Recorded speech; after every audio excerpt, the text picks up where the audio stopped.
Welcome back to Switzerland, Australia's business channel. Now, news out of Europe has spooked market players on many occasions over the past few months, but what has done it to the markets and just how scared are they right now? So what is the big issue now? For a more look at this and much, much more, I'm joined by the creator of the ASX 200 Fear Index, Ron Bewley from Woodhall Investment Research. Hello, mate. I'm really good, thank you. Okay, clearly there's something spooking the market. Yes. Okay. Do you know what it is? Well, you can't pinpoint exactly what it is, but I can say it was expected. Right. Why is that? And that's the story I would like to put together first of all. So there's that story. If I can have the first chart, and we'll go through it. Nice and clear, Ron. Big print. Big print. I don't know whether you know that expression, cast a cloud till May is out. No, I don't. My grandma used to say she died 50 years ago. Because in England, you didn't change your summer clothes if you had any until June, because you get cold snaps. So that's predictable. Okay, fine. But people who say things like May to September is going to be a time not to be in the market, they don't have necessarily any basis for it. So I thought I'd do like the ultimate experiment to get rid of that idea. Okay, right. Efficient market said you shouldn't have a thing like that. People would arbitrage it away. Yeah, right. So what I did here is I took data going back to 1893. Yes, right. 120 years, 121 years. Yeah. And down the first column, I've got bring that chart some back, numbers, guys. which are the returns for the average return during, annualised of course, for the May to September period. That's the runaway period.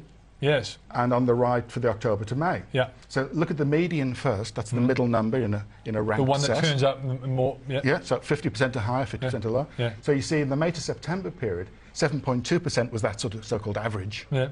But in the October to May, it was 6.4. Not a lot of difference. No. But certainly you couldn't say you shouldn't be in the market. No. In May. If anything, there's no historical proof. Yeah. Okay. Yeah. And if you look at the lower and upper quartiles, that's saying topping and tailing of the top 25% of returns and the bottom 25%, like you look at fund managers' performance. Yes. And what you see is that on the upper end, the May to September period has a higher number. Gee.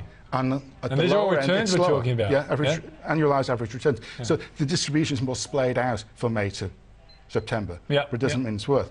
But if you look at the mean, if we can get that one back, the mean is actually the other way around, 4.6 against 6.1. And that's why some people think... Yeah, but it's not statistically significant. No, it's not. But why would you not want to be in the market at 4.6? Yeah, 4.1 is pretty good. So, and so 6.1. So, but if you cherry pick and choose some period, of course you can make any story you like. You know how to cheat with statistics. But you went back to 1893. I did it as scientifically as I could. Okay. So there's no story. Okay, so cool. that doesn't explain what's going on now. Okay. Or so it's not a selling May runaway reason. No. Next part of the story. Next chart. This is like an update on some I've shown on the last couple of shows. Yes. But this time I've gone to the S&P. Yeah.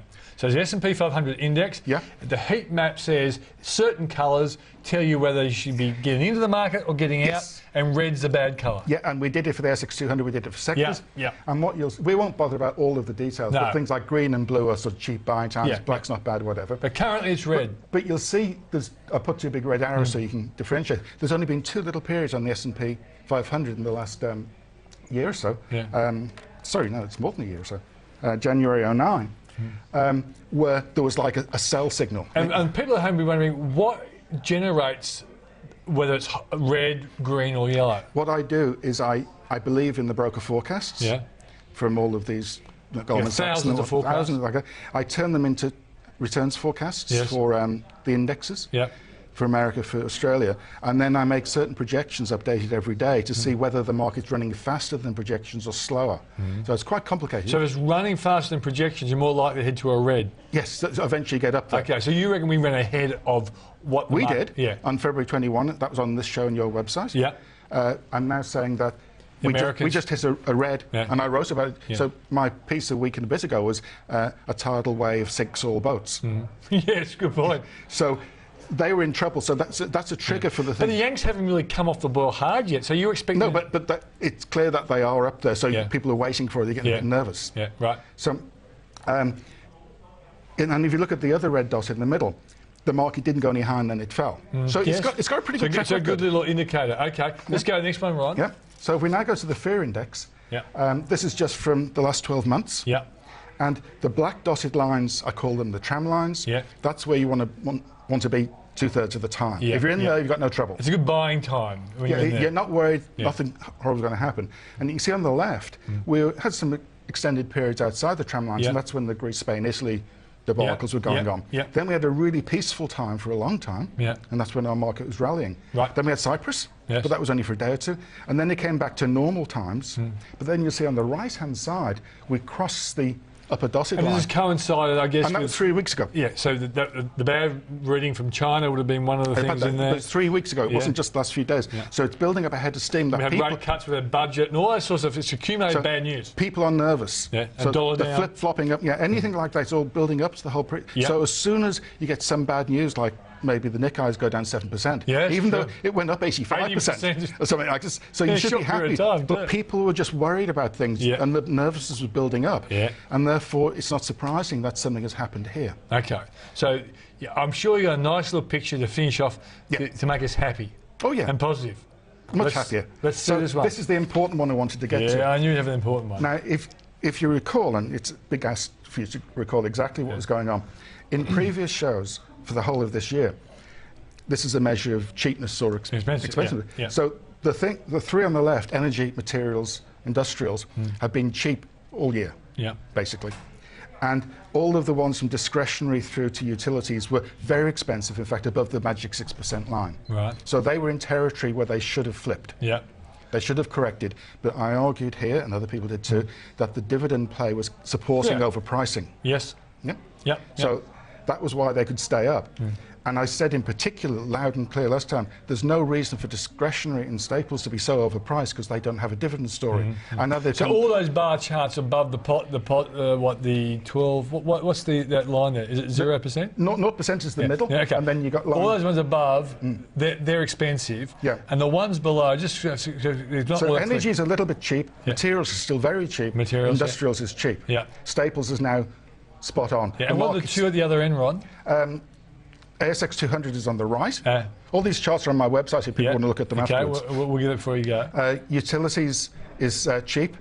Telcos is the only one above the 6%. Okay, so the most important one to hone in on for a lot of our... Well, industrial is important, but materials. Yes. Because, I've been disputing with some of my colleagues on this show and around, like Roger, about whether BHP is a buy at these low levels. Given what you're expecting for materials, do you think firms like BHP and Rio buys? Well, as I say, I bought quite a lot of them at 34.50 average. That was about a month and a half. It got down to 31. It got up to 35, I think, a few days ago. It's still 34 something or other. So it's ready to take off again. You think so? Yes. So that can be fine. But the fear's got to come down first. I wouldn't jump in and buy tomorrow. Okay, so there could be another week of fear and anxiety. It could be 2 weeks. I'm kind of thinking the US jobs report is going to be the next interesting one. That's about 2 weeks. And the PMI probably next Saturday. For China. For China? Things like that could help.